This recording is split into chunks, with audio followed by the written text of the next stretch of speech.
Today, maybe hot in your book. We stayed below 90 degrees, but not by very many. Only 87 was our high in Portland. Troutdale was 89, McMinnville 85. Eastern Oregon stayed below 100, so that's a nice accomplishment.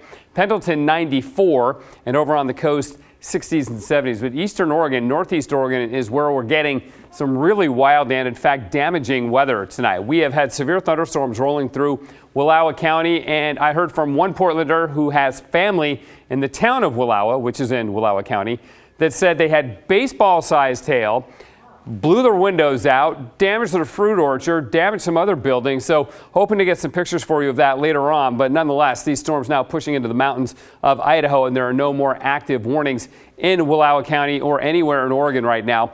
You can see we're now left with just this flood advisory for parts of extreme southeast Washington and then over into Idaho, but none of that is in Oregon right now. And the severe thunderstorm warnings, we've had a couple of them, Oregon, then also in Idaho.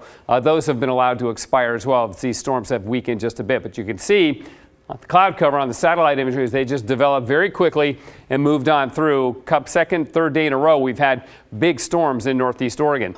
And the reason for that is this. There's this upper level weather system off the coast, okay? That's what's keeping us cool. And then there's hot air to the east, and Eastern Oregon is kind of in the sweet spot between the hot air and some monsoon moisture and then the cooler air coming in with that system. So that's why the storms are confined to the northeast corner of the state. The system, which was lingering off the coast, really, even when it was hot here, finally moved close enough to cool us down and gave us the thunderstorms. Remember the big lightning outbreak we had in Oregon a couple days ago with over 5,000 strikes in the state.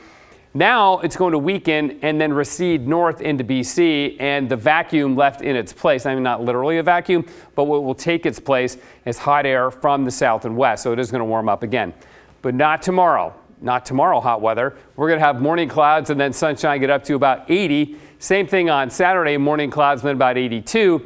Then the marine layer burns off, and we don't see the marine layer for a long time to come after Saturday. Tomorrow, though, really nice, 71 at noon. The clouds begin to break up, make it up to about 80 degrees at 5 o'clock tomorrow, and sunset now is receded to 8:23. So a pleasant weekend on the way. Sunday warms up. It'll be clear all day, but it's still below 90. And we make it up to about 90 on Monday, and then it gets hot for the middle of next week. We're looking at upper 90s for a good solid 3 days or so. Now, if this happens, if this verifies, we get this little wiggle right here in the upper level flow. If that moves over, that'll be similar to what happened on Tuesday when it cooled off and we had some thunderstorms. That likely would be the end of the heat wave. Hopefully it'll happen that quickly. There's still some differing ideas coming in our guidance from that, but hopefully about Thursday, Friday of next week, the heat will be off. It is 87 right now, so certainly warm enough, and the freezing level at 13,200 feet this morning came up a little bit from yesterday. So tonight, clear and mild, really pleasant evening out there. Overnight lows dropping to the upper 50s to about 60, so pleasant. And then highs tomorrow around 80, so cooler by about 6-7 degrees compared to today.